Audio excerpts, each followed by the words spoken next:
What's up, gamers? Welcome to Tico Talks Throne and Liberty. My name's Tico, and I'm the Globalization Design Manager at Amazon Games for Throne and Liberty. And I'm here to give you some updates on the game and a little peek at what's coming soon. I've been spending a ton of time in the game, having a blast with all of you. He does. And now that we just released our Haunted Harvest Halloween update, I'm even more excited. I hope everyone has had a chance to check out the event. The limited time Haunted Labyrinth Dungeon is so fun, and I love seeing all the clever things people are doing with their outfits to get in the festive mood. Let's talk a bit about how things have been going and what we're planning in the coming months. Okay. First, I want to give a huge thank you to the millions of players that have joined us so far on this journey. We wanted to make sure that crossplay was enabled from day one, and it's been awesome to see that investment pay off. This great community has grown so quickly in this first month, and we're just getting started. Of course, any game launch of this magnitude has lots of craziness that comes with it. We've been in constant contact with NCSoft to address player feedback, and we hope you've seen some of that in the last few weeks. So let's talk more about how we're moving forward.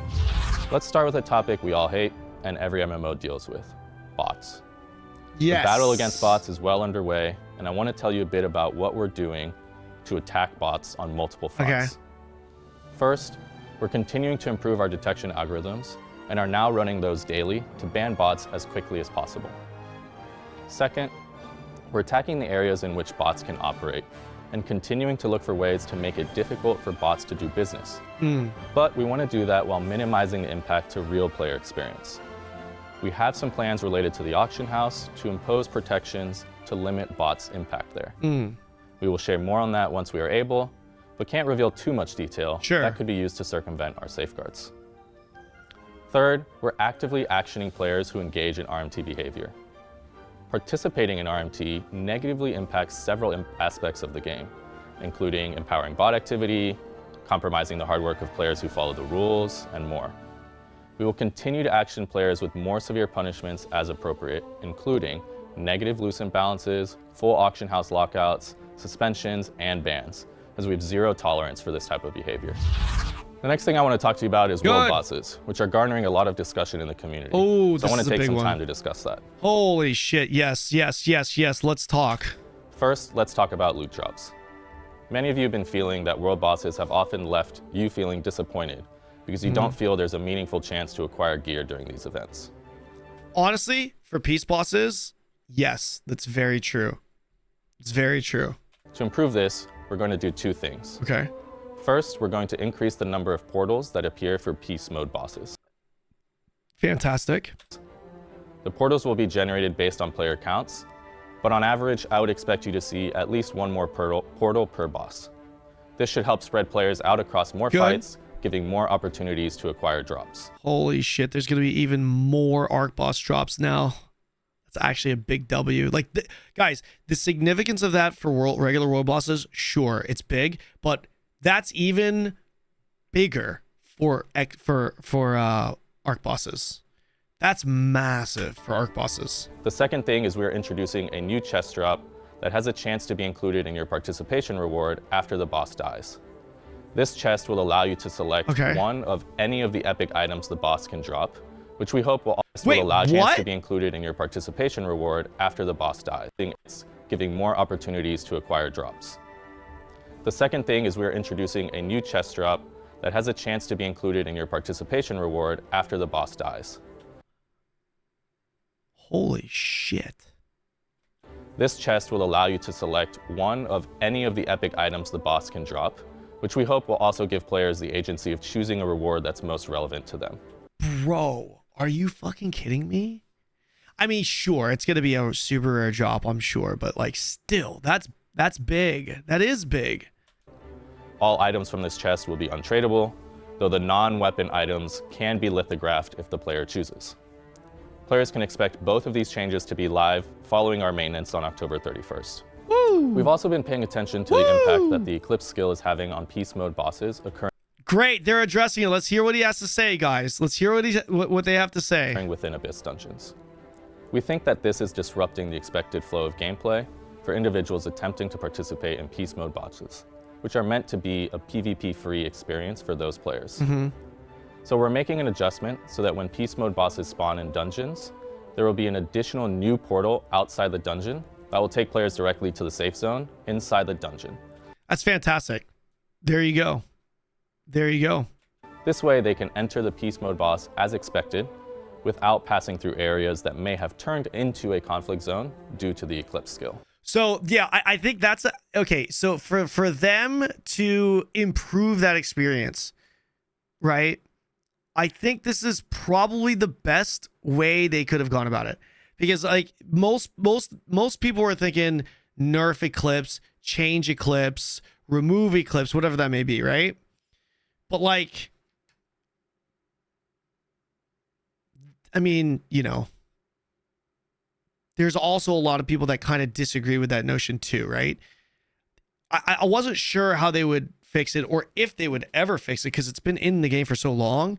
So I'm really surprised to see Amazon come in this quickly and actually find a reasonable solution, which is they're not changing anything with Eclipse, because Eclipse can also be obviously used for like actual PvP, like not like there's a lot of use for Eclipse other than what people are using them for when it came to like, you know, open world dungeon bosses like Juno and stuff like that, right?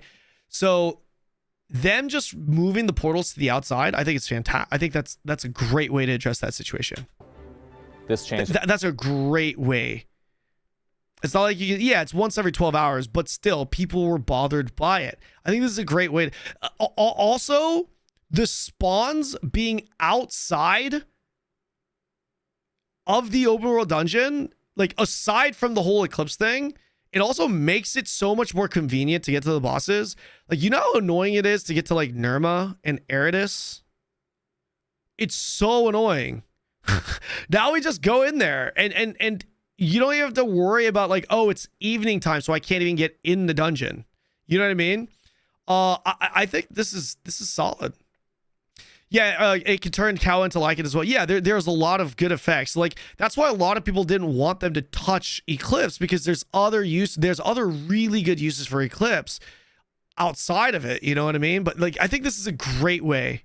I think this is a great medium or solution to this situation. To this solution to this. The Eclipse skill problem itself will continue to change the dungeon into conflict mode as always. Cool. Finally, for bosses, there's been talk about how contribution works in relation to the loot drops. Oh, fantastic. Later this week, we will be releasing an article that defines and describes how loot distribution works across all content types. Bro, what's crazy is literally every question, every subject, major talking point that has been coming up in my chat, in this community, bro, they're literally addressing everything. Like, bro, like, every single thing that you guys have been asking about, they've been like, what the hell? What else are they going to address? Holy shit, man. Like right after the Eclipse world boss thing, oh, let's also talk about world boss drops. Like, holy shit, man. But I want to briefly touch on this. Is what happens when you have game devs and this is what happens when you have game devs and members of the publishing team that are actually actively playing the game. You know, you have people like Bojo Tom actively playing. You have people like Tico that are actively playing. Tico's played this game a lot, guys. This guy right here, by the way, probably knows more about the game than most of you guys in chat. Which, to be fair, I mean, a lot of you guys in my chat are new players, but I'm just saying, this guy actually knows his shit. During the Siege the Day event, they pre-made builds for everyone in that event, right? And I was a little skeptical.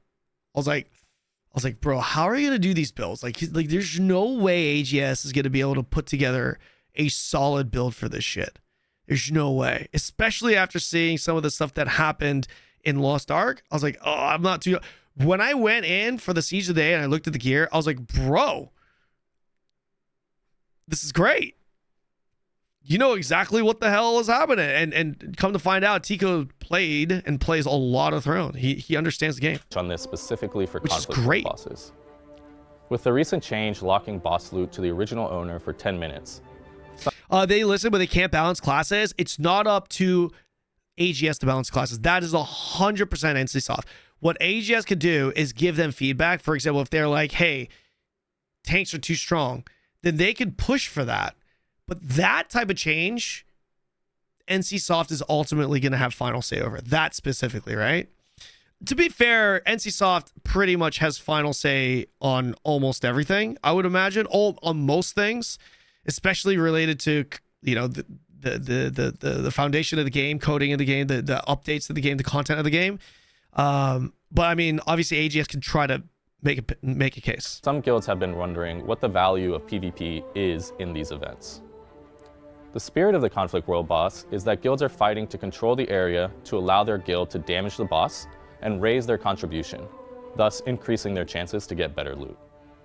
In addition to increasing your own contribution though, you can also decrease other guilds' contribution. In conflict mode, you do this by killing players from rival guilds, which will reduce that player's contribution by 70% each death. So reducing another guild's contribution increases your relative contribution. So it's a major factor in determining the loot that can drop for you. We are working on introducing some contextual UI indicators of contribution amounts, and we hope that this will help guilds be more strategic about which opponents to focus their attacks on. Oh, that's so sick. Let's go. Fuck, I didn't even think of that. Bro, dude, none of us ever thought about that.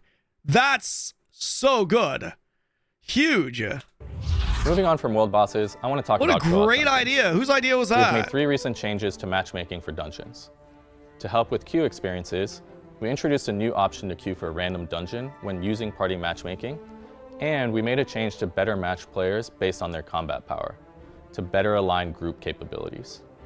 To help with completion rates, we increased the damage and HP buff when queuing through matchmaking to be 10%, up from 5%. Up from 5, yeah. All of these changes went live on October 17th. 20% on KR, I think, isn't it? Then, in order to improve the rate in which players can acquire their desired gear, we made another change following the Haunted Harvest Halloween update that provides a bonus reward when queuing for random dungeons. Each successful random dungeon completion will reward 1 additional dimensional soul shard, and will also have a chance at a larger reward of 1 dimensional essence. I think they need to rework that and just not limit that to random and set that to like each individual dungeon. Don't you guys think? Because everyone just re-queues.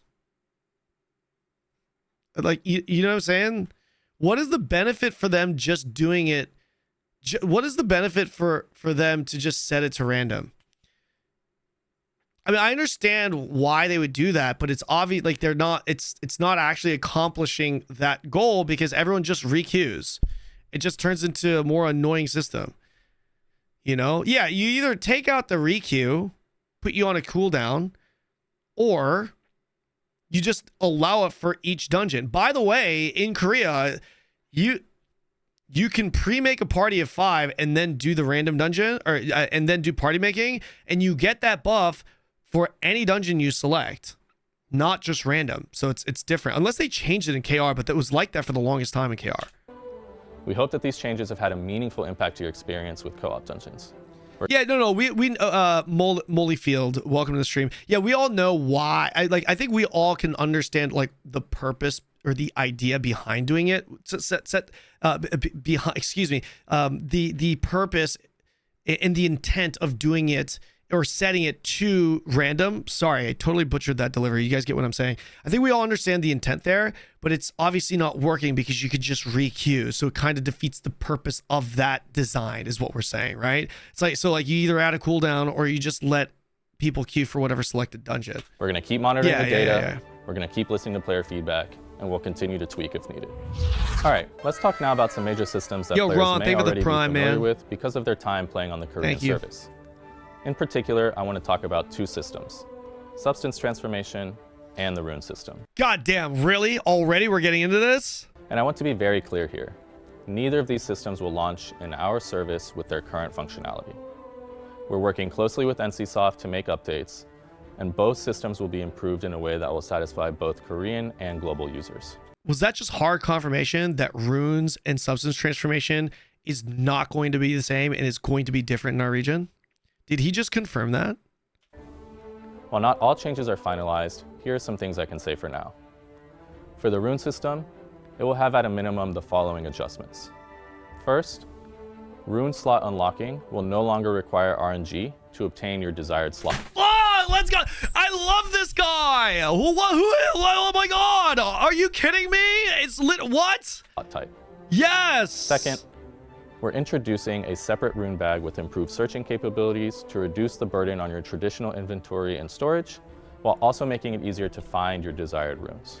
Oh my god, a rune event. By the way, you guys, you get a lot of runes at endgame tier 2, and it fucks your inventory. And then, a rune bag? What is happening?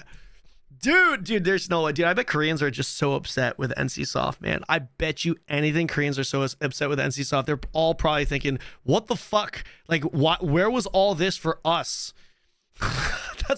Honestly, that's probably what they're thinking. For substance transformation, it will at a minimum be changed so that tradable items cannot be used in the system. This means you cannot infinitely buy items from the auction house. They just remove the pay to win from substance transformation. They just literally remove the pay to win from substance transformation.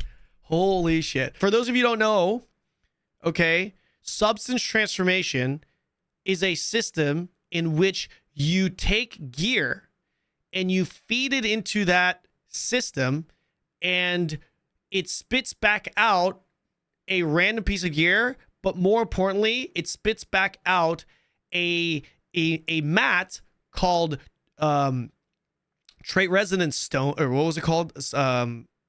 Resonance stones. It gives you back what's called resonance stones, and then you take those resonance stones, and then you, and then you essentially add on a final trait to your gear. But that final trait, it costs a fuck ton. It's an RNG system, but you can bypass the RNG system by feeding in more. Kind of like how traits and trait conversions work right now. Trait unlock stones versus trait conversion stones, right? You can gamble, but yeah, kind of in a way. So that trait resonance system was hands down the most pay to win. So like even in Korea, which was more pay to win than our version, you could still hit the caps as a free to play player and catch a whale. But then with trait resonance, that's when I told everyone it's like, I don't think realistically a free-to-play player will ever be able to be min-maxed. You'll have the same item level, but you're not going to be min-maxed like a pay-to-win player because of the trait resonance system. And essentially what Tico did, what they said, is they're just removing the pay-to-win from the trait resonance system.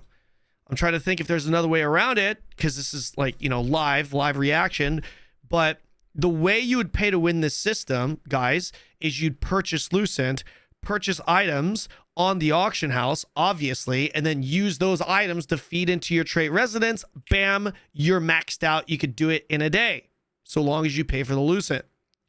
If you cannot use tradable items in the trait residence, that means you're not going to be able to pay to win that system. Now, I don't know. I'm assuming that means that will include traits, because traits are of the same value as gear and traits are always tradable. So I'm assuming you can't feed traits into the trait resonance system, or this the resonance system. I'm assuming that that's the case based off of this. But yeah, that essentially removes the pay to win for that system. To feed the system to earn rewards. Since the amount of items that can be fed may be decreased because of this, we're evaluating the requirements of how much has to be fed into the system to gain rewards. So don't buy item, buy lithos, and go crazy crafting, possibly. That's a good way of circumventing that system. Maybe. Yes, you're right. I'll ask them about it. Maybe I bring it up to them. Because that would kind of defeat the purpose of doing that, right? To a certain degree. I don't know. We'll see. But yeah, that's a good point. That's a good point. It's good that you mentioned that. Changes related to trait resonance at this time. This system is not planned to release in the near future, and we are still actively discussing any potential adjustments for this system with NCSoft prior to its release. While we're on the topic of upcoming systems, I want to talk about a growing desire from our players to have the ability to engage in more structured PvP outside of the competitive large-scale options currently available in the open world events and conquest battles. Okay. I'm happy to say this is something we've had on our radar for a while, and we're excited to bring you a new feature that will come in mid-November that will provide on-demand battle feature. What? I don't want to reveal too much yet, but this will allow players to engage in non-competitive PvP across arenas and conquest battles. with varying numbers of teams and team sizes, both in public and private matches. So stay tuned for more updates about that in the coming weeks. There's been so much great feedback from everyone in the community, both positive comments and suggestions. What is going on with this video? Yo, hold on. What is happening in this video? This may be the greatest Amazon Game Studio video I've ever seen. What the fuck? What is happening? Questions for how to improve the game. Thank you. We're really grateful that you are all this invested in helping us continue to improve the game. We're just getting started, and this week on October 31st, our first player survey will open. You will be able to access it from the Silesium notice board in-game, and I want to really encourage you to take it. We take the results very seriously, and real actions have spawned from all of our previous surveys. We are always listening to your feedback, whether it's through the surveys, reading your reviews on the major gaming platforms, or comments in Discord and social media. We're always using your voice to help guide our development and using it to improve the overall Throne and Liberty experience. So please keep the feedback coming. All right, that brings us to the community question. What we'd really like to know is, what would you like to see changed in Throne and Liberty? Leave your thoughts down below in the comments. Please like and subscribe. That lets us know that you want more of these kinds of videos. We'll read each and every comment, so let us know what you think. I really hope this was informative. Thanks so much for watching, and I'll see you in Silesium. Bro.